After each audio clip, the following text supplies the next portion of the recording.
जयश्री काकू, आपल्याला आता पदार्थ करायचा आहे. हो. त्याचं नाव काय? राजेशाही लोणचं. राजेशाही लोणचं. काही म्हणजे आणि काकू, पुन्हा अगदी हेल्दी आहे. हो का? त्याच्यात तेलात तेल वगैरे एकही थेंब नाही. असं कसं? पण लोणचं म्हणल्यावर तर तेल असतंच नाही, की. अजिबात नाही. जरा आगळं वेगळं तेच दिसतंय. तर आगळं वेगळं लोणचं आहे. शिकवलं कोणी तुम्हाला हे लोणचं? मी स्वतःच तयार केलं? तयार केलं. फार छान. तर लोणच्यात लोणचं, नाव घेऊ कोणचं? नाव आहे राजेशाही लोणचं, जे आपल्याला दाखवणार आहे जयश्री काकू. लागणारं साहित्य काय ते पटकन घेऊन या.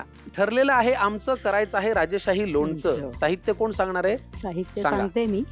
खारीक, काळ्या मनुका, पिठी साखर, आलं, बदामाचे तुकडे, अक्रोडचे तुकडे, मीठ, तिखट आणि भाजलेलं जिरं. बस. वा वा, खारीक भिजवलेली दिसते. भिजवलेली खारीक आणि काळ्या मनुका आदल्या दिवशी लिंबाच्या रसात बुडवून ठेवायच्या, म्हणजे खारीक मऊ होते. हं. लिंबाच्या रसात? लिंबाच्या पण मग रसात. त्याच्यामुळे ते असं जरा नाही नाही नाही, खूप टेस्टी लागतंय. आंबट नाही होणार ना?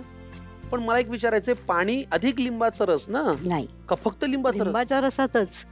मग मला थोडी चाखून बघण्यात इंटरेस्ट आहे. आंबट झाली नाहीये ना खारी? नाही, त्याच्यामध्ये साखर येईल ना. मस्त हा, लागते. पण त्याच्यामध्ये आलं पण आहे. राजेशाही तर आहे. लोणचं कसं होतंय ते बघूया. काय करायचंय पहिल्यांदा?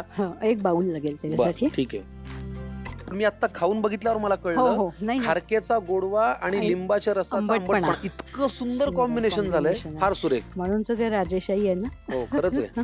आणि तुम्ही स्वतः ही रेसिपी हो, तयार केली रेसिपी म्हणजे मी तयार फारच केली. मज्जा. थोडं थोडंच घेऊ का? घेऊस. हो, घ्या की. घ्या की थोडा. कारण हे लोणचं असं आहे की ते केलं की लगेच संपतं. असं आहे होय? नाहीतर हे फ्रीज मध्ये 8 दिवस टिकतं. 8 दिवस टिकतं? हो, पण ते फ्रीज मध्ये ठेवायचं.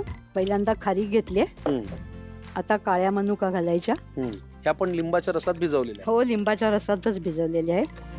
आता पिठी साखर घालायची.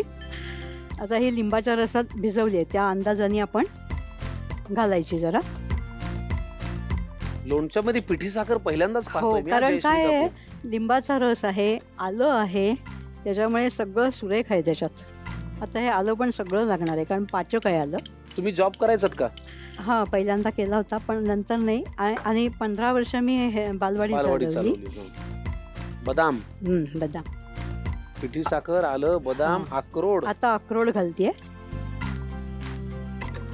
आता भाजलेलं जिरं घालते, वा. म्हणजे मग ते दाताखालती आलं की छान लागतं. हो, तसं सगळं दाताखाली येणारच आहे याच्यात. हो, सगळं ते. अक्रोड काय, बदाम काय.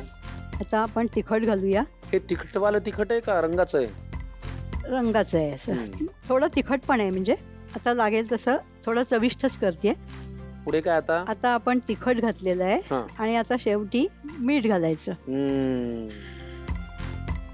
आणि आता हे मस्तपैकी कालवायचं. घ्या 2 चमच्याने असं मिळून कालवा हो. मस्त. ढवळिंग ढवळिंग ढवळिंग करा. आणि हे लोणचं नुसतं कालवायला लागलं तरी तोंडाला पाणी सुटतंय. हो, पण वेगळे पण असं आहे की याच्यामध्ये न तेल आहे, न काही खार आहे, काही न काही कैरी आहे. आता लिंबाचा रस थोडासा वाटला तर थोडासा रस हवा असेल तर घालायचा. पण मला वाटतं खाली पुरेसा आहे ओलसरपणा आहे आहे त्याला, हो आहे की नाही? मग नकोय आता. राजेशाही लोणचं तयार. अप्रतिम, क्या बात आहे. मी माझ्या आयुष्यात हे पहिलं लोणचं असं पाहिलं जे 3 मिनिटात तयार झालं. आणि ज्याच्यामध्ये खारीक आहे, लिंबू आहे, खिसमिसही आहे, मनुकाही आहेत, आलंही आहे, बदामही आहे. फॅन्टास्टिक. राजेशाही लोणचं पटकन लिहून घ्या. साहित्य आणि कृती. राजेशाही लोणचं. लिंबाच्या रसात भिजवलेले खारीक 1 वाटी, लिंबाच्या रसात भिजवलेले काळे मनुके 1 वाटी, खडी साखरेची भरड 3 चमचे, बारीक चिरलेलं आलं अर्धी वाटी, बदामाचे तुकडे 2 चमचे, अक्रोडचे तुकडे 2 चमचे, भाजलेले जिरे 1 चमचा, लाल तिखट 2 चमचे, मीठ चवीनुसार. कृती: एका बाउलमध्ये लिंबाच्या रसात भिजवलेले खारीक, लिंबाच्या रसात भिजवलेले काळे मनुके, खडी साखरेची भरड, बारीक चिरलेलं आलं, बदामाचे तुकडे, अक्रोडचे तुकडे, भाजलेले जिरे, लाल तिखट आणि मीठ घालून एकजीव करून घ्या. राजेशाही लोणचं तयार. चला आपण लगेच चाकूया राजेशाही लोणचं. घ्या हा चमचा तुम्हाला. बघा आधी तुम्ही टेस्ट घ्या. पहिला घास मी घेऊ का? येस.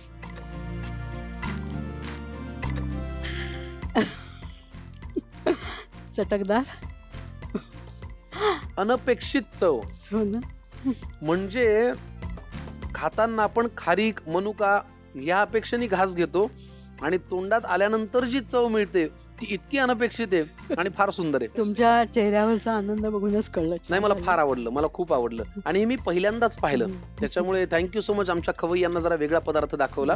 चला पुढचा पदार्थ पण बघूया. हो. तो काय आहे? आप्पे करणार आहे. आप्पे. उपासाचे आप्पे. साऊथ इंडियन पदार्थाला तुम्ही उपवासाचं करून उपासाचे टाकलंय? आप्पे. हो. जरा वेगळा पदार्थ. वेगळे नेहमी पण- नेहमी तेच तेच खाऊन कंटाळा येतो. नेहमी नेहमी तेच तेच खाऊन कंटाळा होतो. त्यामुळे आजचा पदार्थ आहे उपवासाचे अप्पे. साहित्य घेऊन या. उपवासाचे अप्पे. उपासाचे आप्पे. ही फसवणूक नाही ना आमची? नाही नाही नाही नाही, चला, ठीक अजिबात आहे. नाही. लागणारं साहित्य काय ते सांगा. हा, शिंगाडा पीठ, उकडून घेतलेला बटाटा, दाण्याचं कूट, तूप, ओलं खोबरं, लिंबाचा रस, साखर, मिरची आणि मीठ. वा, योगायोगाने आज संकष्टी चतुर्थी आहे हो. आणि उपवासाचे अप्पे तुम्ही अप्पे करताय. करणार. वा, फारच भारी. गणपती बाप्पा मोरया. सगळ्यांच्याच आवडीचा देव आहे. सगळ्यांच्या म्हणजे लहान मुलांपासून मोठ्या मोठ्या माणसांपर्यंत. वा, संकष्टी चतुर्थीच्या निमित्ताने आपण एक जरा वेगळा उपवासाचा पदार्थ करतोय आणि नाव आहे उपवासाचे अप्पे. लागणारं साहित्य पाहिले, कृती करूया. काय करायचंय? आता एक वाडगं घ्यायचं. चला, काय करूया पहिल्यांदा? पहिल्यांदा आधी बटाटा घेऊया उकडलेला. घ्या.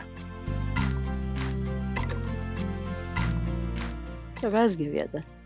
घ्या, मस्त करू 45-50 अप्पे. त्याच्यानंतर हे शिंगाड्याचं पीठ आहे, घ्या. ते घालते आता. शिंगाड्याचं पीठ थोडं बाइंडिंगसाठी फक्त घालायचं आपल्याला. बर. त्याच्यानंतर थोडासा लिंबाचा रस, चव येते म्हणजे त्यांनी एक छान अशी आंबट. ओलं खोबरं, दाण्याचा कूट घेऊया, साखर चवीसाठी. कुठचाही तिखट पदार्थ असेल तर कणभर साखर घालायची म्हणजे बरोबर. पदार्थ आणखीन छान होतो, स्वादिष्ट होतो. स्वादिष्ट होतो. आता हिरवी मिरची घालून घेतली आपण. हा. आता मीठ घालायचं. बर. अच्छा, म्हणजे आपण जे अप्पे करताना बॅटर म्हणून हो वापरतो, हो, तर हे आपण आता हे बॅटर तयार करतो. बरोबर आहे. बरोबर ना? हो, मग ह्याच्यात पाणी ऍड नाही करायचं? घालायचं ना, लागेल तसं. तोपर्यंत आप्पे पात्र आपण गरम करत हो, ठेवूया. आधी आपण एक पाणी हो. घालून बॅटर तयार हो, करून घेऊ. हो. चालेल? हो हो. मस्त. ही रेसिपी कुणाची आहे? इन्व्हेन्शन? ही रेसिपी मी अशीच माझ्या मैत्रिणीकडनं ऐकली होती. बर, मस्त, छान. बरं, काय गंमत अशी आहे बघा, हं. आता हेच जर आपण छान घट्टसर मळून घेतलं, हो. शिंगाड्याचं पीठ जास्त घालून, हो, तर ह्याचे त्यात आपण थालीपीठ थालीपीठही पण करू होतो. शकतो. बघा, हो, हो, हो. कसा हुशार आहे काकू, मी खरं हो. सांग. नाही, खरंच आहे. आहे की नाही? थालीपीठ पण करू शकतो. एकाच ह्याचे दोन पदार्थ करू करू शकतो आपण. शकता. अप्पे पण आणि थालीपीठ पण. करेक्ट. त्याच्यामुळे जर तुम्हाला वेगळे पण साधायचं असेल तर हं. अप्पे करा, बरोबर आहे. ह्याचा आपण थालीपीठही करू हो, शकतो. नक्कीच. आता याचे गोळे बनवून घेऊया. बर, मग आपण त्याचे अप्पे तयार करून या प्लेट मध्ये ठेवू. येस.